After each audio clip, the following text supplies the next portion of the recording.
distinguished guests. It's a pleasure to be here. My name is Akshat and I am representing UK P&I Club. I work in the North Relation Department based in Singapore.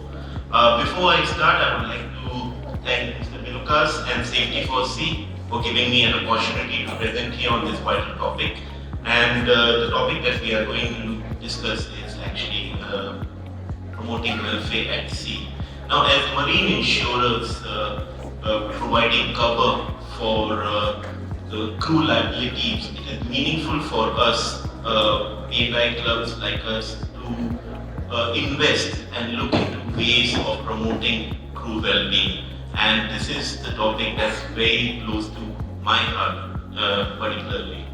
Now, what I'm going to discuss, and some of it is already covered, I'm going to look into the things that are challenging the crew presently, and then I'll delve into the fact on the initiatives where UK P&I Club has invested to address these challenges.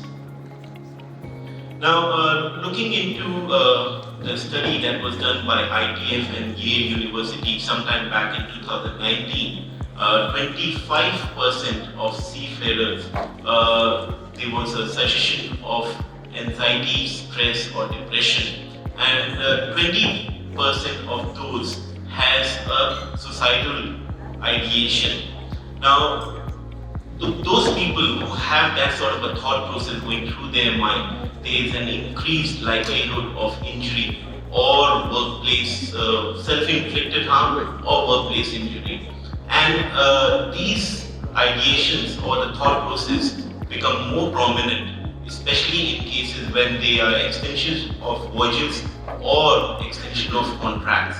So that is the period where the risk is on an enhanced level. Now, this was already covered. The other thing is ISWAN insights. Now, in the quarter 1 of 2023, ISWAN reported 45% rise in cases involving abuse, bullying, harassment, and discrimination. In the quarter 2 of 2023, there has been a reported 37% increase in the number of calls or messages from seafarers relating to mental health. So this is suggesting something. And if we look into the Seafarers Happiness Index, a quarterly report which is generated by the Mission to Seafarers, what we see is basically a general decline in the happiness levels on quarter by quarter basis. It went up in quarter 3 to quarter 4 towards the end of the pandemic, where the seafarers were looking at the light of the tunnel, that they had some positive hopes. But then apparently, even though the pandemic is finished, the restrictions are somewhat still there in the ports, and the seafarers are not getting still the level of recognition, the show leave, or the moment where they can actually feel happy. So the overall happiness and satisfaction levels are declining. The quarter 3 report will be coming out soon, and it will be interesting for me to see also how it is going to be in the quarter 3. Now, again, looking into the other aspects that the respondents were actually checked on quarterly basis in the Seafarers Happiness Index, it shows a general decline in all the categories. More prominent of it, if you would see, is shore leave. And like I said, even though the pandemic is over or nearly over, the restrictions are somewhat similar for the crew. So for them, actually nothing has changed, and that is a worrying sign. Now, if we look into how our experience is, so obviously as a P&I club, we provide cover for any injuries or any issues that are happening on board. It could be physical, of course it will be covered by the P&I club, but more worrisome is the mental health related cases. Now, if the person is having a mental breakdown, he's just raising hand, being aggressive on board, not only there's a risk of having a self-inflicted harm or injury, there's also a risk of causing harm to others. And in those cases, most probably the ship has to deviate, get that person or individual signed off. There will be costs associated with it. The P&I club will be bearing it. And if the situation has gone up and escalated to a level where there was no early intervention by the fellow crew members, or if the alarm was not raised at the right time, there could be a risk of suicide or death on board. And there is one case study, interesting case study that I have listed on this slide. It is relating to a 18-year-old cadet who joined his first ship. And this young guy, he was the elder of 3 siblings. So there was a family pressure on him to provide for the family and look after his younger siblings. So he joined the ship in 2014. And within a span of 1 month, or slightly 1 day less than a month, he suddenly disappeared at sea. And the ship conducted the search, looked around for a couple of days. He was nowhere to be found. When the ship arrived at the next port, there was an investigation done by the local port authorities.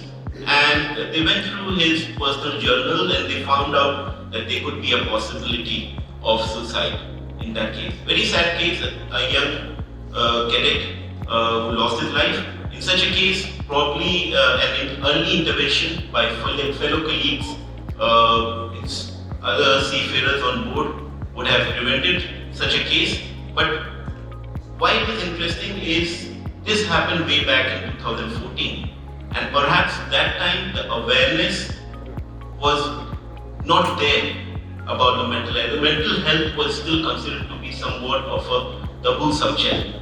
But now, the good thing is there is more awareness. There are avenues available. There are helplines established to help such individuals so they don't struggle in silence. And most importantly, in cases like these, what is important is early intervention by fellow seafarers who are there with that individual on board. Look out for signs. And for people like you who are sitting in office, a regular check-in with your officers and crew who are serving on board to check everything is fine or not. Now, crew claims are one thing, but there are other claims as well, which P&I clubs cover. And on year-on-year basis, what we are seeing is a general surge in the number, the quantum and the magnitude of such claims. And when we look into the incident investigations, around 75 to 96% of incident investigation pin it down on human error. And while it might be easy to pin the causation as a human error, why human is making an error is not being investigated in most cases. And that's the thing. I mean, safety system presuppose that the individuals are fit both mentally and physically to do their task and to respond to emergencies or any disruptive events. But more often, they are not up there. Even if we do a risk assessment, for that matter, more often the risk assessment will be looking into the physical aspects of the risk associated with that job. But how about the capability of that individual? Is that person physically capable, mentally capable? Is that risk being assessed in a risk assessment or not? And that's where the human-centric approach to workplace safety comes in. Or rather, a safety-centric approach to seafarer well-being or wellness should be there. Now, this has been covered, so I won't go much into detail. We know that seafarers are working in a very dynamic and demanding atmosphere. They are spending prolonged periods away from their families. Nowadays, with internet, it is good that they are connected, but there is an abundance of data that is available at their disposal. And how much of that is actually authentic? What is going to trouble them, you don't know. So that is another risk.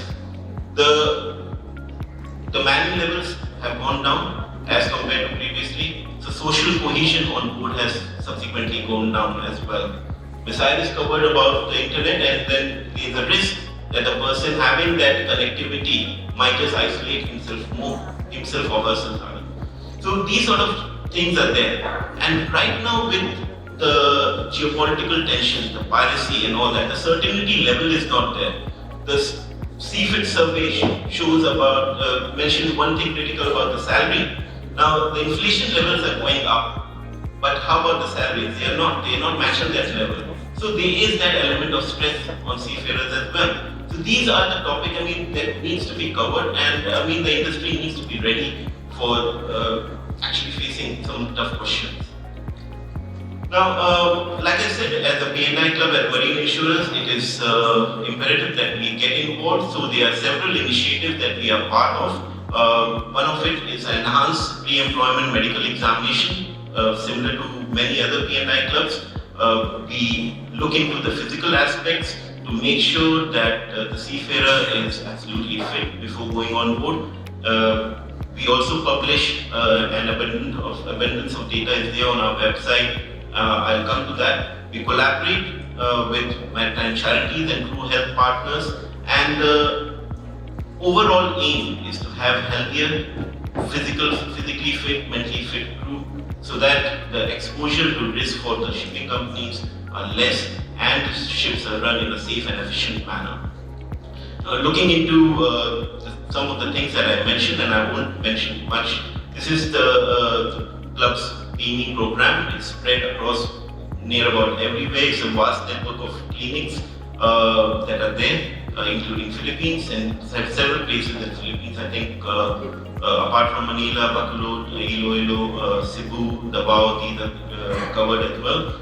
And the club's cleaning program dates way back from 1996, so it's probably one of the oldest ones.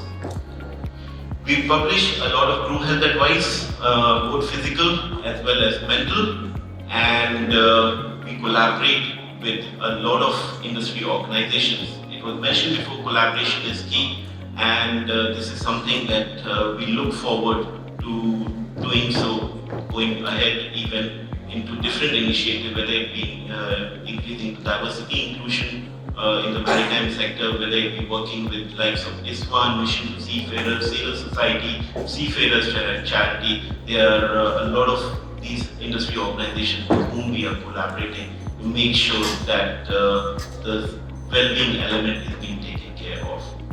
And with that, I'll end my presentation. Thank you.